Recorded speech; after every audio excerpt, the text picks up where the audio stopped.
nomination à la présidence de la République, le chef de l'État reçut tour à tour le secrétaire de l'autorité du bassin du Niger, Abderrahim Mohamed, et le secrétaire exécutif du CIL, Sedime Adoum. La conduite des activités de l'ABN et la réussite du Safagri est au centre des échanges. Trouver des solutions durables aux maux qui minent le bon fonctionnement des médias, c'est l'objet de la rencontre de travail qui a lieu ce lundi entre le chef du département de la communication, Maria Hyssen, et les responsables de l'organisation socio-professionnelle des médias. Et puis, dans la clôture de la semaine de l'éleveur, une course hippique est organisée hier à Etena, dans la province du Chariba-Girmi. Elle est placée sous la présidence d'Amira Doudou Artine, promoteur de cette discipline. Voilà pour le sommaire, mesdames et messieurs, bonsoir et bienvenue aux 20h. Comme tous les lundis, je vous propose de suivre l'éditorial de la semaine avec Amadé Abbas. Mesdames et messieurs, bonsoir. La consommation du tramadol par certains jeunes prend ces derniers temps des proportions inquiétantes. Un véritable danger, sinon un grand mal pour cette catégorie de la jeunesse tchadienne. Pourtant, le tramadol est un produit pharmaceutique certifié aussi fort comme la morphine, généralement prescrit pour contrôler la douleur. Un danger public, ce n'est pas moi qui l'affirme, mais plutôt des médecins. Il convient de remonter dans l'histoire pour mieux connaître la provenance ou le trafic de ces produits contrefaits. Dans nos recherches recueillies auprès des anciens trafiquants du produit, mais convertis après avoir pris conscience, le tramol a fait son apparition vers les années 2000 sous le nom de Trabgassar, et plus précisément au quartier d'Iguel, Colombie, un coin réputé en matière de grand banditisme et de délinquance, à l'image de la grande mafia colombienne. L'on se pose la question, pourquoi une telle montée en puissance de la consommation de tramadol?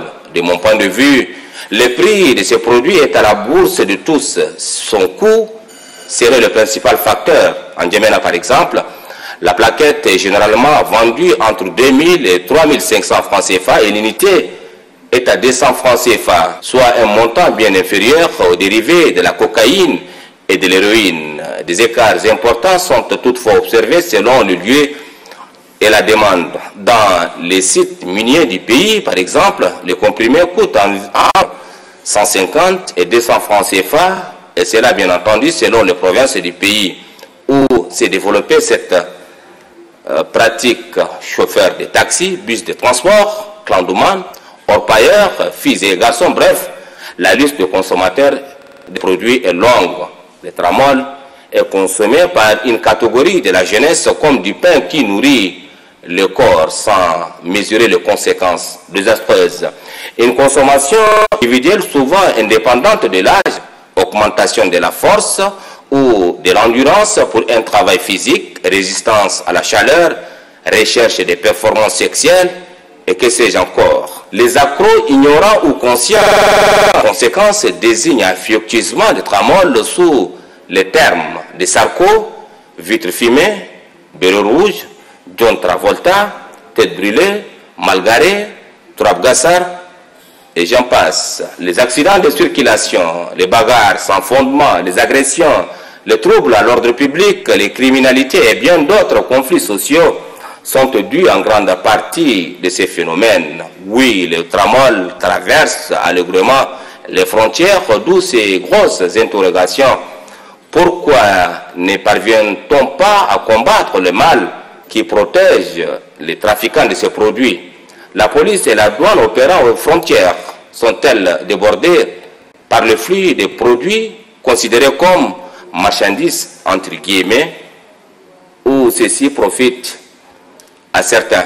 Après tous ces tableaux sombres, il est plus qu'important de prendre un certain nombre de mesures les plus énergiques seraient souhaitables pour sauver cette jeunesse brave, valide et à venir de demain.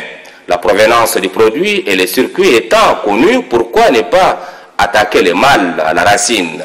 En limitant la vente exagérée de tramol, cela découragerait le consommateur aujourd'hui stigmatisé sous les sobriquets des tramolins, tramolistes ou tramoliens. Vivement que la consommation et la vente du tramol soient énergiquement combattues.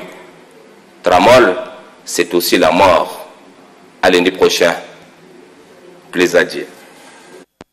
Dans l'actualité ce soir, l'opposant Albadour Assil Ahmad Akabash du Conseil démocratique révolutionnaire CDR a regagné ce matin l'Obercaï. Son retour au pays est la résultante de la politique de la main tendue prônée par le chef de l'État Idriss Déby Itno.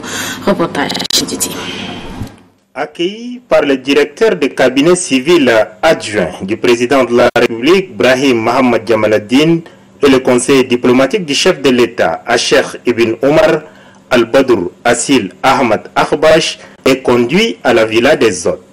Albadour Assil Ahmad Akabash a été chef de service à la direction du protocole de la présidence de la République lorsqu'il a opté pour la lutte armée en intégrant le Conseil démocratique révolutionnaire CDR de son feu père Assil Ahmad Akabash.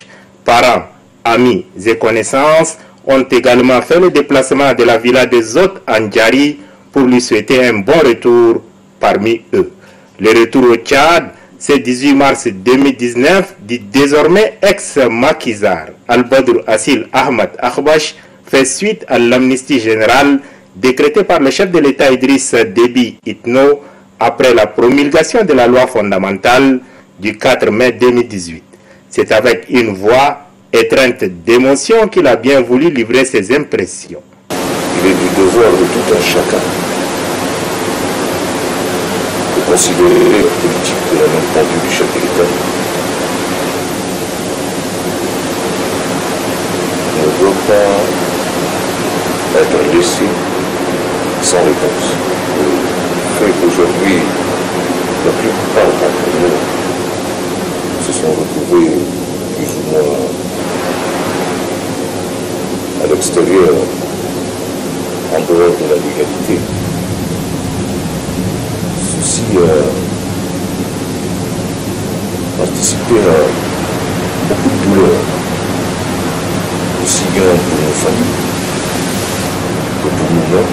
Fidèle à sa politique de la main tendue, le président de la République Idriss Déby Itno accepte à bras ouverts tous ceux qui renoncent à la violence. Le chef de l'État Idriss Déby Itno tend sa main à tous ceux qui lui ont tourné le dos pour une raison ou pour une autre. Et je l'annonçais en titre, le président de la République Idriss Déby Itno a accordé ce matin une audience au premier responsable de l'autorité du bassin du Niger, ABN, Abderrahim Bireme Hamid. Il est venu échanger avec le chef de l'État sur la conduite des activités de l'organisation. Dibrim Noualouali.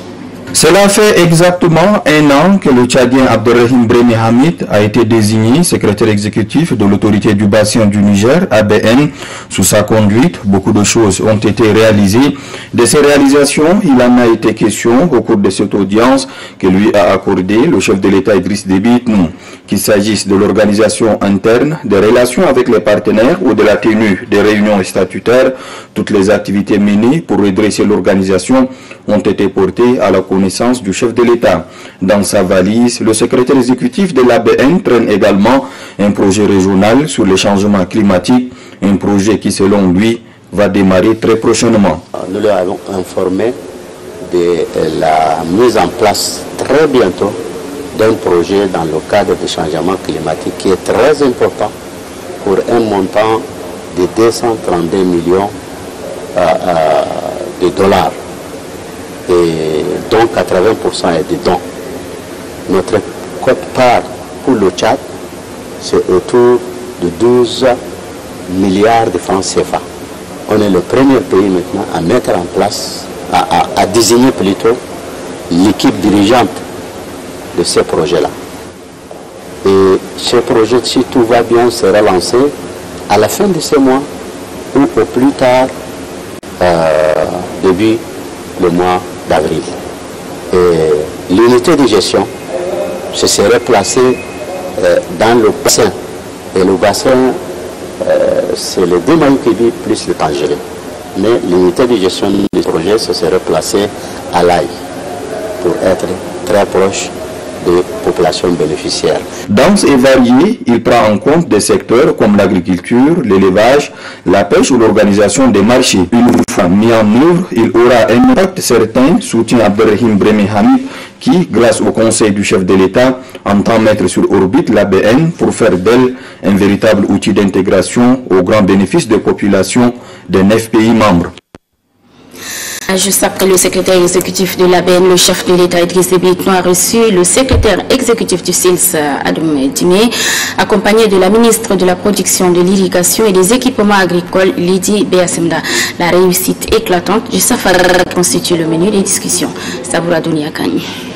Initié par le comité inter-État de lutte contre la sécheresse au Sahel, SILS, et organisé en partenariat avec le Tchad, le premier salon africain de l'agriculture, Safagri, a pris fin le 15 mars. Il a vu la participation de 40 pays.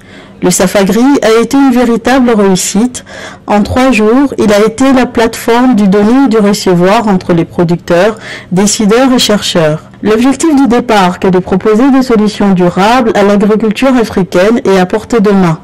Au sortir de l'audience, le secrétaire exécutif du SILS, Dr Dime Adoum, qui avait à ses côtés la ministre de la Production, de l'Irrigation et des Équipements agricoles, Madame Lydie Béasemda, a tenu à remercier le chef de l'État pour la tenue du salon et a expliqué que l'agriculture reste et demeure le pivot incontournable pour le développement des pays membres du SILS. Venir rendre compte à son Excellence M. Idriss Déby Itno, président de la République, chef de l'État, chef du gouvernement, sur le salon, première édition, le salon Safagri, salon de l'agriculture africaine, lui faire part de ce que nous avons constaté, lui faire part des difficultés que nous avons connues dans la mise en œuvre de ce grand événement, le fait qu'en moins de 45 jours, le peuple tchadien, son gouvernement et son président, le président de la République, ont dit oui à ce grand défi. Et Madame le ministre, à la tête du comité national de pilotage, avec ses collègues, avec le secrétariat permanent du Safagri, avec les collègues du SILS, et tous ceux qui n'ont pas voulu croire ont vu qu'effectivement au Tchad, quand on décide de telles choses, on s'engage avec à la tête le président Idriss Déby, ça arrive, ça se réalise. Maintenant le monde entier a été témoin de l'énormité de ce que nous avons pu mettre sur pied en si peu de temps. Et non seulement c'est un outil, si vous voulez, régional, c'est un outil continental. Vous avez vu la présence de son Excellence Moussa Faki Mohamed, président de l'Union africaine. Et de par le monde, les gens commencent à s'interroger, à se demander quand est-ce que la deuxième édition, qui aura lieu en mars ou en février 2020, et tout le monde sera au rendez-vous. Je pense que le développement socio-économique passe par le Safagri, par lequel nous allons moderniser nos secteurs de production pour créer de richesses et de l'emploi. L'agriculture occupe une place centrale dans l'économie et le développement des pays africains. La participation du Tchad à ce grand rendez-vous agricole s'inscrit en droite ligne de la politique agricole du chef de l'État, Idriss Déby Itno, au Tchad. Voilà, actualité oblige, la ministre de l'Agriculture et sa collègue de l'Action sociale, Djalal Arjono Khalil, et le secrétaire exécutif du SILS ont honoré de leur présence la rencontre d'échange entre la Fondation Grand Cœur et les acteurs du monde rural des 23 provinces. Cette rencontre est placée sous le thème « Le rôle de la femme rurale dans la chaîne des valeurs agricoles ». Objectif, promouvoir la citoyenneté et l'autonomisation des femmes rurales du Tchad. Mamadou Omar Moursal. Cette rencontre d'échange entre les responsables de la Fondation Grand Cœur et les principales actrices du développement rural des 23 provinces du Tchad est placée sous le thème « Le rôle de la femme rurale dans la chaîne des valeurs agricoles ». Ces rendez-vous, premier du genre, a vu la participation du ministre de la Femme Arjono Jalal Khalil, du ministre de l'Agriculture Lydie Béasemda et du secrétaire exécutif du SILS Dime Adoum. L'objectif est d'offrir une opportunité de capitalisation et de gestion des connaissances des différentes actrices, mais aussi de connaître la réalité des différents acteurs dans leurs milieux respectifs. Les actions de la Fondation vont de la formation à la remise des équipements au groupement et coopératives des femmes, en passant par bien d'autres appuis en matière de santé, d'éducation ou encore d'addiction d'eau potable. Au cours de cette rencontre, un panel composé de Shamsal Houda Abakar Kadade, Abdelaziz Hassan Haggar et Ashta Siga, tous membres du bureau exécutif de la Fondation Grand Cœur, a échangé avec les participants sur des questions relatives à la valorisation des investissements et l'action de la Fondation Grand Cœur en faveur des femmes rurales, mais aussi et surtout les défis liés au fonctionnement des coopératives et le renforcement des expériences de différents acteurs. Quelques participantes ont remercié les six d'avoir élevé la première dame du Tchad, Hinda Déby Itno, au titre de championne en sécurité nutritionnelle et alimentaire en Afrique. Une rencontre de travail a lieu ce lundi entre le chef du département de la communication, Maria Hyssen, et les responsables des organisations professionnelles des médias. Cette rencontre initiée par l'Union des journalistes tchadiens a pour but de trouver des solutions durables aux maux qui minent le bon fonctionnement des médias au Tchad. Reportage. Donner un nouveau souffle aux médias afin de contribuer positivement à l'ancrage de la démocratie et du développement. Tel est l'objectif recherché à travers cette rencontre entre le ministre de la Communication, porte-parole du gouvernement, Oumar Yahya Hyssen, et les organisations professionnelles des médias. Cette rencontre, la première du genre, a permis au président et les secrétaires généraux de ces organisations d'évoquer les maux qui minent le paysage médiatique tchadien. Nous avons abordé également la question des journalistes en formation dans le cadre de la prise en main de l'UNAMA. Le ministre a promis prendre les dispositions pour comprendre la réalité des choses, pourquoi ce bon nombre n'a pas été pris en compte, et trouver aussi des palliatifs pour permettre à tout le monde de participer à cette formation qui est d'utilité, qui est d'intérêt public pour tous les journalistes et de l'ensemble des professionnels. L'importance de cette réunion a été relevée par le ministre de la Communication, porte-parole du gouvernement. On avait bâti notre politique sur la rénovation de la communication et nous ne pouvons pas faire cette rénovation sans tenir compte de toutes les organisations professionnelles de la presse. À ce titre que je les ai rencontrés, je les ai écoutés et j'avoue que ils ont pas mal de problèmes, ils l'ont relevé. Le problème tant structurel que le problème de fonctionnement et surtout le problème de collaboration avec le ministère. Donc on a eu vraiment des échanges fructueux, des échanges très enrichissants comme vous l'avez dit, et ça nous a permis de déblayer un peu le terrain et d'orienter nos réflexions vers les pistes qui nous permettront désormais d'être plus proches les uns les autres et puis de chercher à régler les problèmes progressivement pour qu'on puisse aller de l'avant, et c'est dans l'intérêt de la communication de manière générale. Rendez-vous était pris pour le 22 mars prochain pour évaluer ensemble les questions évoquées. Le coup d'envoi des activités de la semaine de la langue française et de la francophonie a été officiellement donné cet après-midi par le secrétaire d'État aux affaires étrangères, à l'intégration africaine et à la coopération internationale, Georgie Nazer. C'était en présence de quelques représentants des missions diplomatiques et consulaires résidents en N'Djamena. Estelle Abdelkader. En français, s'il vous plaît. C'est autour de ce thème que le secrétaire d'État aux affaires étrangères, à l'intégration africaine, à la coopération internationale et à la diaspora, Georgie Nazer, a officiellement lancé les activités commémorant la semaine de la langue française et de la francophonie 2019. Créée le 20 mars 1970 à Niamey, au Niger, la francophonie ou encore l'espace francophone qui regroupe plus de 54 États et gouvernements membres de plein droit prône l'échange des cultures entre les différents peuples et la promotion ainsi que des diversités culturelles. La francophonie est devenue un instrument efficace de coopération multilatérale, de solidarité entre ces États et gouvernements membres et le reste de la communauté internationale. Elle mène des actions politiques, diplomatiques et de coopération pour donner corps à une solidarité active au bénéfice des populations des États membres. Des concours interlycées, des concerts, du théâtre, des contes, des conférences débats, du tournoi de football, des causeries débats, des journées portes ouvertes seront organisées à travers la ville d'N'Djamena et des provinces durant cette quinzaine de la francophonie. Je suis unique dans ma chair. C'est dans les livres saints qu'il est écrit. Voilà, le ministre de la Santé publique, Aziz Ahmad Saleh, a présidé cet après-midi la cérémonie de lancement de 2 projets du secteur de la santé financés par l'Agence française de développement AFD. Ces projets contribueront au renforcement du capital humain, comme nous l'indique dans ce reportage signé Myriam Kaptebay. Ces 2 projets posent la problématique de la santé des reproductions et de l'autonomisation des femmes tchadiennes. Le premier projet vise au moins à atteindre 600 000 femmes des provinces du Logone oriental et du Mandoul. Ces dernières bénéficieront d'un accès aux soins de qualité afin d'assurer leur autonomisation sociale. Le deuxième projet, basé dans la province du Moyen-Chari et du Wadaï, vise à améliorer l'accès aux soins des populations ciblées. Ce projet renforcera la capacité en planification des actions sanitaires et facilitera également une grande participation des acteurs décentralisés dans la gestion des questions de santé. Ces 2 projets, mais qui se déclinent dans 4 régions, concernent principalement l'approche communautaire, Monsieur le ministre, qui est au plus près des populations. Enfin, je me réjouis que ce soit au Tchad que se mette en place le premier projet financé directement par l'AFD Expertise France. Cela fait suite au rapprochement institutionnel de ces agences.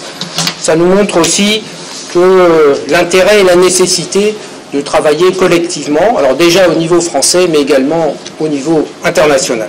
Pour le ministre de la Santé publique, Aziz Ahmad Saleh, les 2 projets contribueront à atteindre la couverture de santé universelle d'ici 2030. Les objectifs fixés par le gouvernement dans ce cadre à l'horizon 2030, le Tchad que nous voulons, sont réalisables. D'où les engagements sans cesse relais par le gouvernement du Tchad à travers le renforcement du système de santé ainsi que la contribution des dispositions juridiques et législatives afin d'accélérer l'amélioration des dits indicateurs précités. La problématique de la santé de reproduction interpelle non seulement les acteurs étatiques, mais également tous les acteurs de développement, ainsi que l'ensemble des couches sociales et professionnelles du pays. Le gouverneur de la province du Mandoul, Lidi Bersimda, a présidé la cérémonie des festivités relatives à la création du nouveau département Tar al-Nas ce week-end. C'est la sous-préfecture de Murungoulaye, située à une 40aine de kilomètres de Koumra, qui est érigée en département.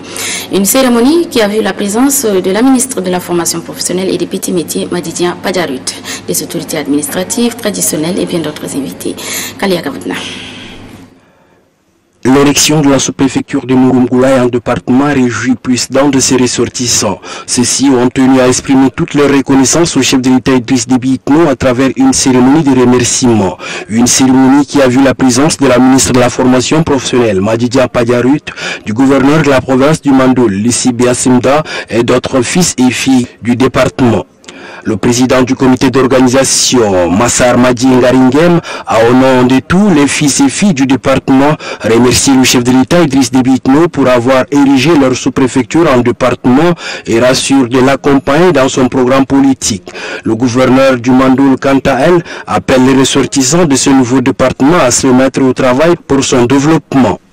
La ministre de la formation professionnelle, Madidia Pajarut, a tenu à remercier ses frères et sœurs pour avoir organisé cette cérémonie de remerciement au chef de l'État et entend s'investir aux côtés des autres pour le développement de leur département. Nous remercions très sincèrement la plus haute autorité du pays qui nous a fait l'honneur d'ériger les 3 ou 4 provinces, dirais-je, en département. C'est les conseils, l'association pour le développement, l'émergence du jeune département. Pour donner l'exemple du département, quelques plans ont été mis en terre par les officiels. Une trentaine de jeunes médecins généralistes suivent depuis ce matin au foyer d'animation de Darda une formation axée sur le management des districts de santé. C'est le directeur général adjoint du ministère de la Santé publique, Mohamed Hamid Mohamed, qui a donné le coup d'envoi de ces travaux. On fait le point avec Angal Toklok. Ils font l'objet de tous les critiques. Les médecins tchadiens, qu'ils soient du secteur public ou privé, sont entre autres accusés de mal accueillir les patients, de certains d'entre eux d'arrêter de manière complaisante le travail ou encore d'autoriser de façon fantaisiste des évacuations sanitaires. Pour les aider à répondre à ces griefs, le ministère de la Santé publique, l'UNICEF, l'IRC et la coopération suisse unissent leurs forces. Ils renforcent les capacités d'une trentaine de jeunes médecins généralistes exerçant dans les districts sanitaires en management. Les jeunes médecins généralistes ayant bénéficié de la formation complémentaire s'acquittent avec satisfaction de leurs tâches de manager dans leur lieu d'exercice. C'est pourquoi nous fondons de grands espoirs sur les acquis de demain pour les bénéficiaires que vous êtes de la présente session afin de satisfaire vos populations à des soins de qualité. Cette satisfaction est d'autant plus grande car le présent séminaire concourt bien à l'atteinte des objectifs qui s'est fixé son Excellence Monsieur le Président de la République, chef d'État Idriss Itno, dans son quinquennat social en général et l'amélioration de la vie du monde rural en particulier quand il occupe une place de choix. Cette formation durera 4 semaines. Elle permettra à terme aux participants de renforcer leurs capacités en matière de gestion des districts sanitaires en vue de parer aux multiples maux qui minent le bon fonctionnement des services de santé. Les secrétaires généraux des comités provinciaux et directeurs techniques de la Croix-Rouge du Tchad sont en formation depuis ce matin au siège de la dite organisation.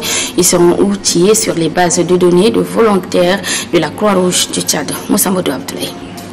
Les actions humanitaires de la Croix-Rouge du Tchad reposent en grande partie sur les volontaires. Ces hommes représentent un atout majeur dans le processus de la mobilisation communautaire et sanitaire. Mais l'actualisation et le stockage des données de ces volontaires restent un défi pour la CRT. À travers cet atelier, la Croix-Rouge du Tchad entend mettre à jour ces données afin d'assurer une stratégie de fidélisation des volontaires. Vous êtes sans ignorer que nos volontaires constituent la force majeure de notre intervention sur le terrain. Et cela, nous avons le devoir et le droit de le connaître, de les encadrer et de bien les gérer afin que le résultat que nous nous sommes fixés soit atteint.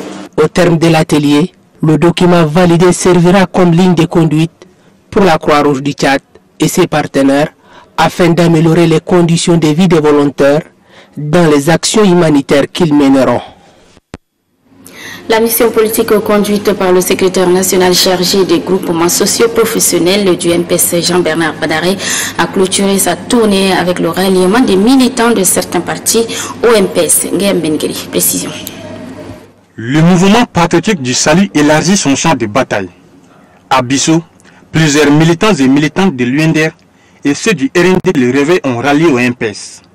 Ceci pour soutenir le chef de l'État Idriss Déby Itno dans sa politique en matière de développement. Pour matérialiser cette décision, l'un des ralliés portant la calebasse remplie d'épis l'a écrasé contre le sol. Une manière de rompre définitivement avec l'UNDR, car cette formation politique n'a jamais contribué au développement de leur localité. Après Bissau, la délégation s'est rendue ensuite à Bissimafou, où elle a pris part à la cérémonie des réjouissances suite à l'érection de ce canton en une entité administrative.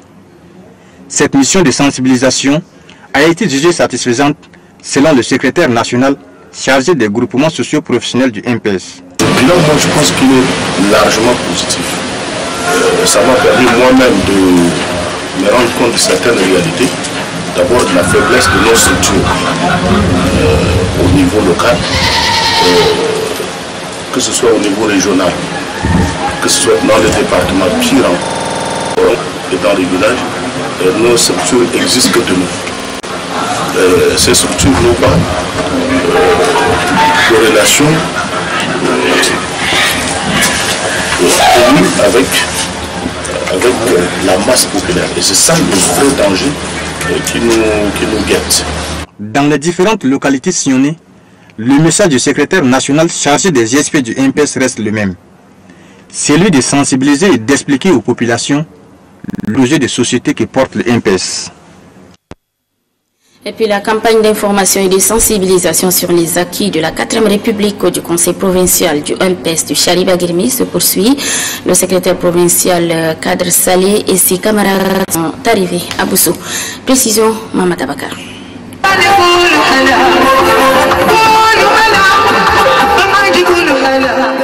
Bousso, département de Loukchari, a abrité vendredi dernier une cérémonie de soutien au président de la République organisée par le conseil rural du Chariba Girmi. L'événement a été présidé par le gouverneur du Chariba Girmi, Aboubakar Djibril Aboubakar, en présence de la ministre secrétaire générale du gouvernement, Maria Mamanour, du secrétaire provincial du MPS du Chariba Girmi, des députés, des membres du bureau politique national du MPS et du sultan du Chariba Girmi. Plusieurs orateurs se sont relevés au podium pour adresser des motions de soutien au président de la République et aux forces de défense et de sécurité. Tous affirment leur engagement aux côtés du chef de l'État et vaillantes forces de défense et de sécurité du pays. Dans son intervention, le secrétaire provincial du MPS du Chariba Girmi, Kadr Saleh Kana, appelle les militants et militantes à demeurer vigilants pour barrer les routes des ennemis de la paix. Pour le secrétaire provincial du MPS, Kadr Saleh Kana, l'année 2019 est une année de grands événements pour le parti, car des élections législatives et communales approchent. Le prochain élu du peuple, c'est l'affaire de la base qui doit librement choisir les hommes et les femmes, dit-il.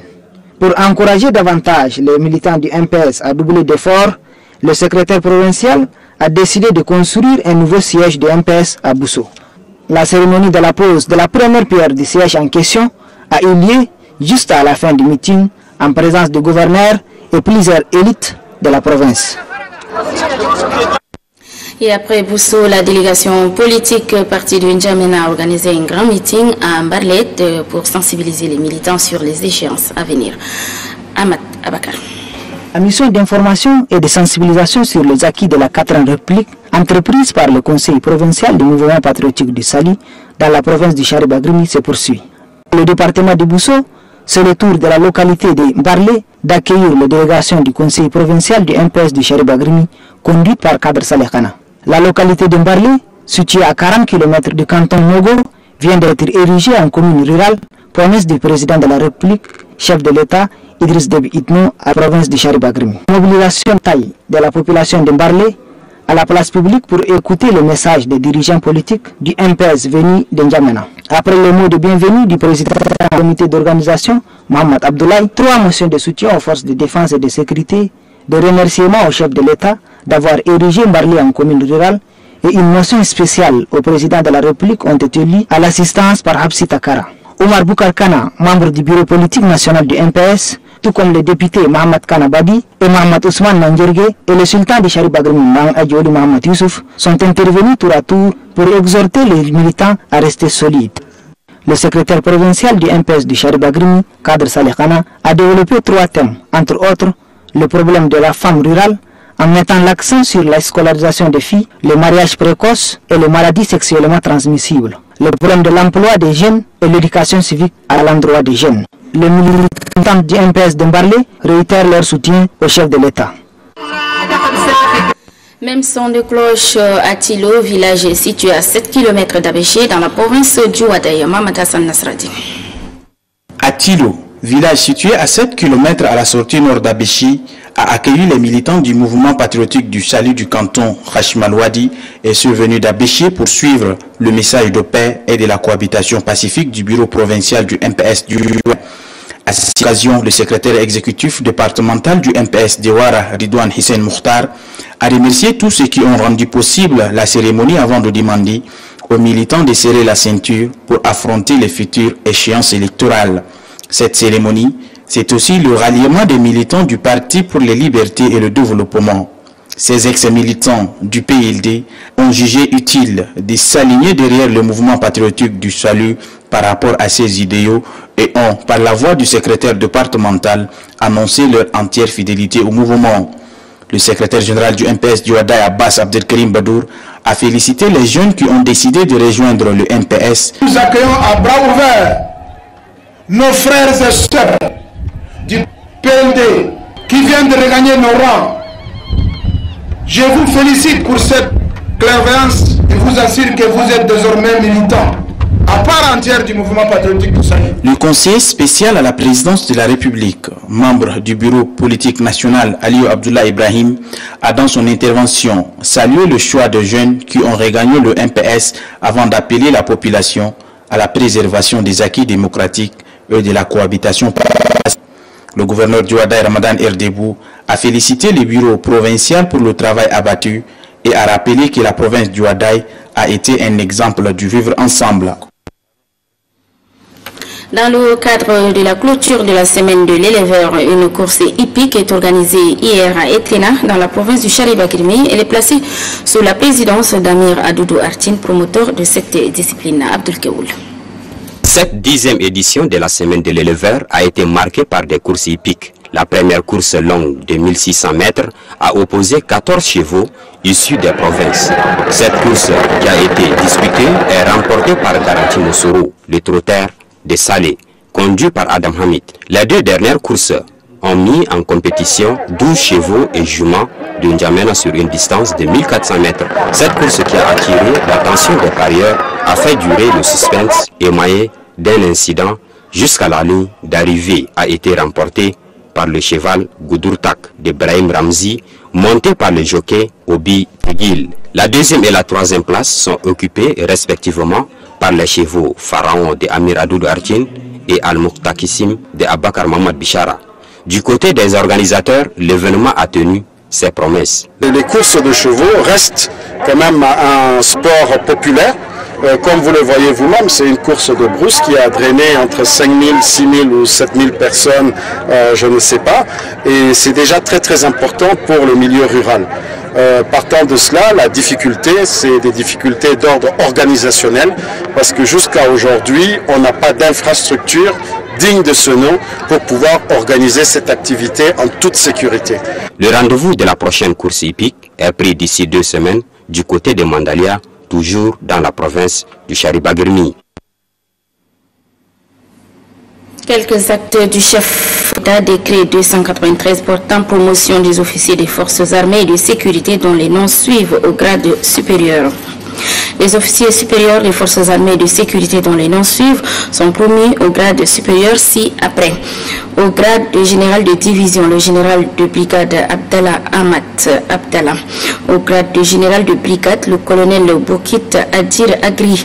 Le colonel Saleh Djouma Gouri. N'Djamena, le 18 mars 2019, Idriss Déby Itnou, décret 294 portant promotion des officiers des forces des armées et de sécurité au grade. Au grade de colonel, le lieutenant-colonel Baradine Suleiman Amat, le lieutenant-colonel Zakaria Amate Kembe, le lieutenant-colonel Issena Hatir Djugunda, le lieutenant-colonel Abdoulaye Ali Amat, le lieutenant-colonel Boukit Moussa Kassouni, le lieutenant-colonel Teira Suguro Kassab, le lieutenant-colonel Didi Abré. Au grade de lieutenant-colonel, le commandant Adam Mohamed Saleh, le commandant Adam Suleiman Daoud, le commandant Galmi et Kalikouri Diri. Au grade de commandant, le capitaine Ahmad Loloy Ali. N'Djamena, le 18 mars 2019, Idriss Déby Itnou. Décret 295 portant promotion des officiers des forces des armées et de sécurité au grade supérieur à titre exceptionnel. Les officiers de la gendarmerie nationale dont les noms suivent sont promus au grade supérieur à titre exceptionnel, grade de colonel. Il s'agit de Mohamed Tahir Amat, Adam Issa Bouroumi. N'Djamena, le 18 mars 2019, Idriss Déby Itnou. Voilà, et c'est la fin de cette édition. Merci de l'avoir suivi. Très bon suivi des programmes. À demain. Bonsoir.